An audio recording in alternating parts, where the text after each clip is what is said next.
શ્રી સૌરાષ્ટ્ર સહિત સુથાર જ્ઞાતિ અમદાવાદના 36માં સમૂહ લગ્ન કન્યાદાન 3નું ભવ્ય આયોજન। 7 નવયુગલો પ્રભુતામાં પગલાં પાડશે।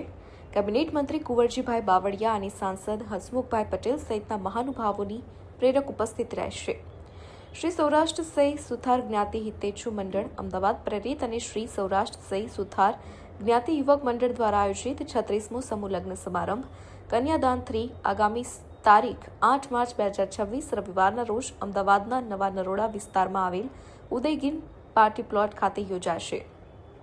આ માંગલિક પ્રસંગે સમાજના 7 નવયુગલો શાસ્ત્રોક્ત વિધિથી લગ્ન ગ્રંથિએ જોડાઈને નવું જીવન શરૂ કરશે।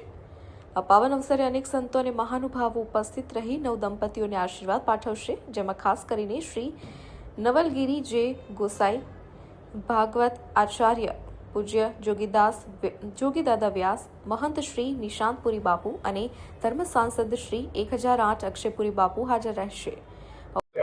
તો ભાઈ સૌને મારા જય શ્રી કૃષ્ણ। હું છું ગુરુભાઈ, હું છું પારુષ। ભાઈ અમે અત્યારે આવ્યા છીએ અમદાવાદની અંદર। અમારો જે દરજી સમાજ છે એના સમૂહ લગ્નનું આયોજન છે। અત્યારે 7 જોડા એમ કહેવાય કે પ્રભુતામાં પગલાં માંડશે અને બહુ એટલે બહુ સરસ મજાનું આયોજન છે। જે પણ દીકરા દીકરીઓ એમ કહેવાય કે ઘરેથી એમની આર્થિક સ્થિતિ બરાબર ના હોય તો એમને ધામધૂમથી અને વાજતે ગાજતે એમ કહેવાય કે જ્યારે દરેક માતા પિતાને કોડ હોય કે પોતાની દીકરીના લગ્ન ધામધૂમથી થાય, તો બસ એ કોડ અહીંયા મારી નજર સામે હું પૂરા થતા જોઈ રહ્યો છું। અને ઘણા બધા મહાનુભાવો આખા ગુજરાતમાંથી, ગુજરાતની બહારથી અહીંયા પધારેલા છે। બધાનું સ્વાગત છે।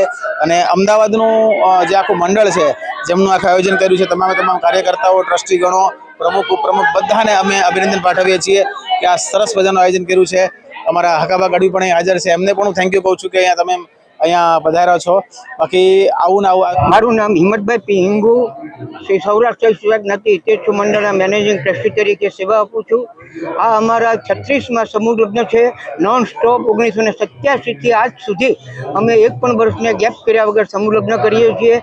આ વર્ષે 7 કન્યાઓના લગ્ન ગોઠવાયા છે અને અમે સમગ્ર સમાજને આવું સારું આયોજન આપ્યા પછી અમે એક એવી આગ્રહ રાખીએ છીએ કે વધુમાં વધુ છોકરાઓ, વધુમાં વધુ દીકરીઓના મા બાપ આ સમૂહ લગ્નનો લાભ લે। આવું સરસ આયોજન કે જે વ્યક્તિગત રીતે કોઈ મા બાપ આવું આયોજન ન કરી શકે એવું સંસ્થા પૂરું પાડે છે, તો આનો લાભ વધુમાં વધુ સંસ્થાના સભ્યો લે એવું અમારો આગ્રહભરી એમને વિનંતી છે। કારણ કે જેટલા સમાજ જેટલો સપોર્ટ આપશે, આજે 7 છે જો 17 થાય તો અમારો ઉત્સાહ આનાથી પણ ડબલ વધી જાય અને આયોજનમાં પણ આનાથી વધારે અમે સારું આયોજન પૂરું પાડી શકીએ।